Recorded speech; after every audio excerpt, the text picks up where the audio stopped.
दुनिया में कई रहस्यमयी जगहें हैं, कुछ तो रहस्यमयी होने के साथ साथ खतरनाक भी हैं। आज हम आपको एक ऐसी ही जगह के बारे में बताने जा रहे हैं जहां जाने का परिणाम मौत भी हो सकता है। यह एक द्वीप है।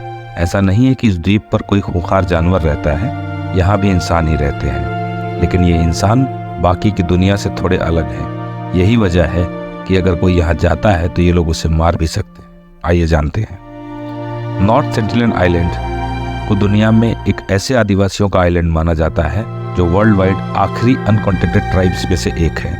यहाँ के लोग बाहरी लोगों को बिल्कुल पसंद नहीं करते हैं। एक बार बाहरी दुनिया द्वारा यहाँ पर आकर पीसफुल रिलेशनशिप बनाने के लिए प्रयास किया गया था, लेकिन तभी भारतीय सरकार द्वारा इस तरह के कामों को बंद कर दिया गया था।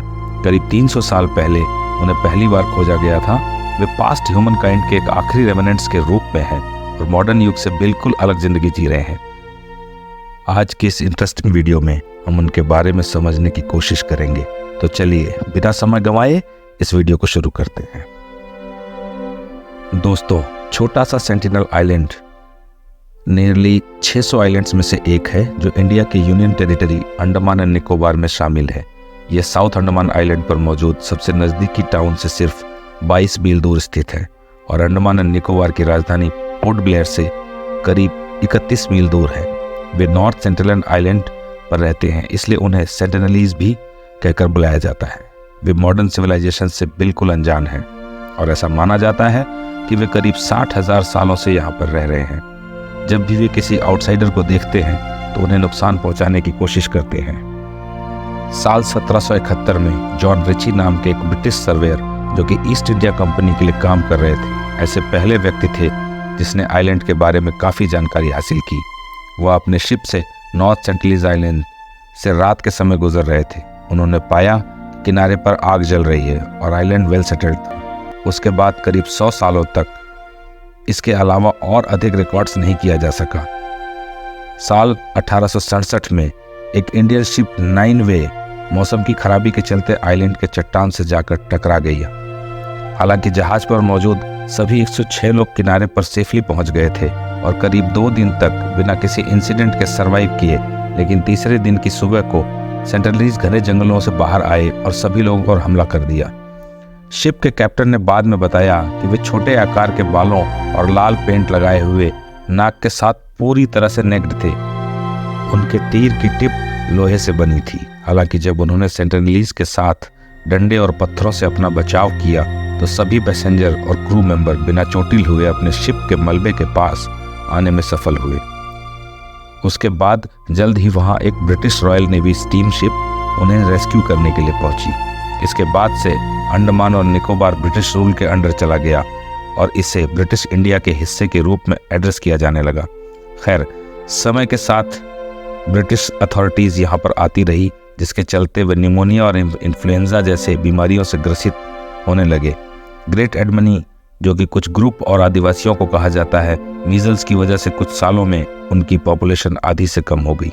आपको बता दें कि इस अंडमान एंड निकोबार आइलैंड पर आदिवासियों के अलग अलग ग्रुप हैं और नॉर्थ सेंटिनलीज वो आइलैंड है जो इससे थोड़ी दूरी पर मौजूद है।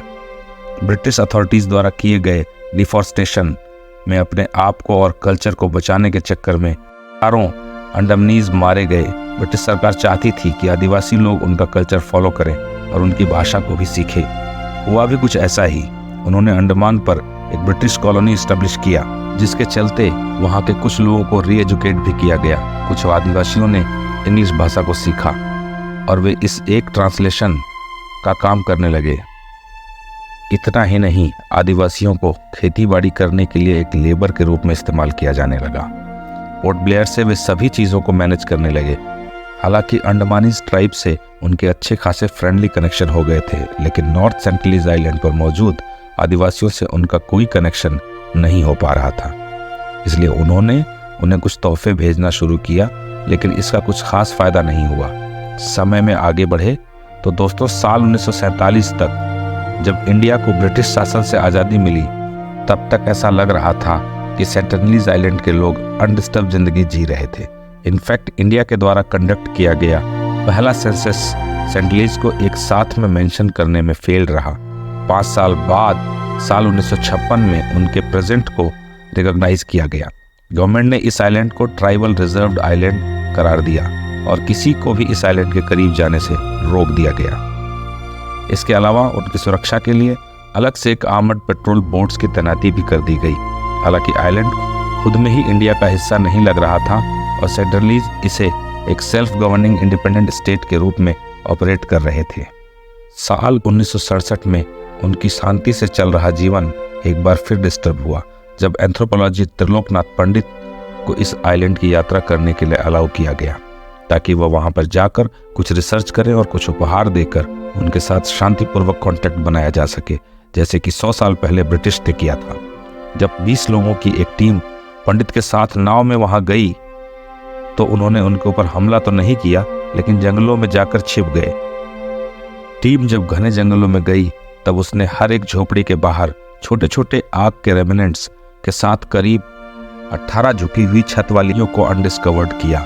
उसके बाद नाव में वापस जाने से पहले टीम ने फ्रेंडली रिलेशनशिप बनाने और अच्छे से रिसर्च करने के लिए हर एक झोपड़ी में कुछ नारियल, चाकू, हथौड़ी और मेटल के कुछ और सामान रख दिए।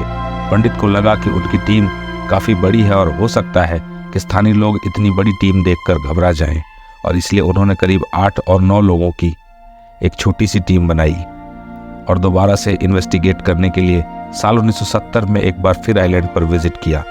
टीम ने बीच पर एक पत्थर का टैबलेट रखा जिसमें यह साफ मेंशन किया गया कि यह आइलैंड एक टेरिटरी के रूप में रिकॉग्नाइज किया जा चुका है जो इंडिया से बिलोंग करता है। साल 1974 में पंडित के साथ फिल्म मेकर प्रेम वैद्य और फिल्मोग्राफर की एक टीम के साथ में कुछ एंथ्रोपोलॉजी अंडमान आइलैंड रह रहे स्थानीय लोगों को डॉक्यूमेंट करने के लिए गए। उन्होंने जो भी रिसर्च किया उससे man in search of man के नाम से एक छोटी सी डॉक्यूमेंट्री फिल्म बनाई। वे ओंगे और जरावास के साथ दोस्ती स्थापित करने में सफल हुए, लेकिन सेंटिनल के साथ दोस्ती बनाने में असफल रहे।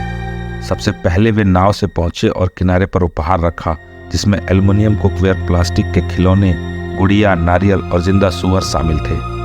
उपहार रखने के बाद सभी लोग नाव में वापस आ गए और आइलैंड से बाहर निकलने का इंतजार करने लगे। काफी लंबे समय बाद सेंटिनल झाड़ियों से बाहर आए और नाव की दूरी को ऑब्जर्व करने लगे। क्रू मेंबर से हाथ मिलाकर उनसे दोस्ती करने की लगातार कोशिश करते रहे, लेकिन उन्होंने किसी भी प्रकार का कोई रिस्पांस नहीं किया। अचानक से गुस्से में आ गए और तीर से क्रू मेंबर के ऊपर हमला करने लगे।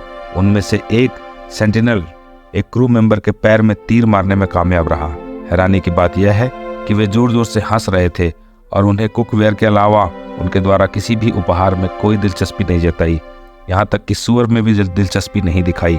जब वे वापस जंगल में चले गए तब टीम ने थोड़ी बहुत रिसर्च के बाद वापस आने का फैसला किया। इसी प्रकार साल 1975 में बेल्जियम के राजा लियोपोल्ड III एक टीम के साथ एडमन आइलैंड की यात्रा करने के लिए निकल पड़े, और जब उनकी नाव आइलैंड के नज़दीक पहुंची तब अचानक घने जंगलों से कुछ आदिवासी बाहर आए और नाव की दिशा में तीर चलाने लगे। ऐसा लग रहा था जैसे कि वे अपने मेहमानों का स्वागत नहीं करना चाहते हैं। घबराने के बजाय राजा उस पल को एंजॉय कर रहे थे और ऐसा जता रहे थे कि वह उनके ज़िंदगी का सबसे खुशी का दिन है। इसी प्रकार 70, 80 और 90 के दशक तक पंडित और कुछ एंथ्रोपोलॉजी उनके साथ दोस्ती करने के लिए लगातार समय समय पर जाते रहे, साथ में उनको उपहार भी देते रहे, लेकिन वे बाकी आदिवासियों की तरह सेंटिनल के साथ एक अच्छा रिलेशनशिप बनाने में असफल ही रहे। इसलिए उन्होंने सबसे पहले बाकी के आदिवासियों के साथ फ्रेंडली रिलेशनशिप बनाना किया और उनकी भाषा को भी समझने का प्रयास किया। साथ में ही अपनी भाषा को भी उन्हें सिखाना शुरू किया। पंडित का मानना था कि उपहार देना उनके मिशन के लिए काफ़ी फायदेमंद रहा। साथ ही सेंटिनल की सीमाओं का रिस्पेक्ट करना भी उनके लिए काफ़ी इम्पोर्टेंट था, क्योंकि वे अगर दोस्ती नहीं करना चाहते हैं तो उनके साथ कोई भी ज़बरदस्ती नहीं किया जाना चाहिए। इसलिए उनकी टीम ने यह साफ किया कि अब आगे से वे उनके आइलैंड की ओर यात्रा नहीं करेंगे। वे बस उम्मीद लगा रहे थे कि धीरे धीरे उन रहस्यमय लोगों के नज़दीक आते जाएंगे। Anthropology tribe Andamanese tribal group के किसी दूसरे ट्राइबल के मुकाबले सेंटिनल के ज़्यादा नज़दीक हैं, इसलिए उन्होंने उनके साथ वर्बल कम्युनिकेशन भी चालू किया। ओंगा और उनके साथ मेगाफोन के जरिए बीच पर बोलने का प्रयास कर रहे थे। लेकिन दोनों के बीच म्यूचुअल अंडरस्टैंडिंग नहीं हो पा रही थी। सेंटिनल क्या बोल रहे थे उन्हें उतना समझ में नहीं आ रहा था, लेकिन जब वे किनारे पर जोर से आवाज़ लगाने लगे तब ओंगे घबरा गए और टीम मेंबर्स को इन्फॉर्म किया कि सेंटिनल एक खतरनाक ग्रुप है।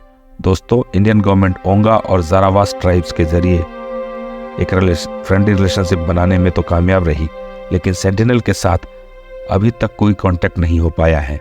साल 2018 में जब सेंटिनल आइलैंड की बीच पर एक अमेरिकी व्यक्ति और कुछ मछुआ की लाश मिली तो पता चला कि उन्हें उन्हीं लोगों ने मारा था। पंडित इस पर कहते हैं कि वे अपनी ज़िंदगी में खुश हैं। जो कोई भी उनसे कांटेक्ट करने की कोशिश करेगा वो उसे नुकसान ज़रूर पहुंचाएंगे, इसलिए वे जैसे हैं उन्हें वैसे ही रहने देना चाहिए।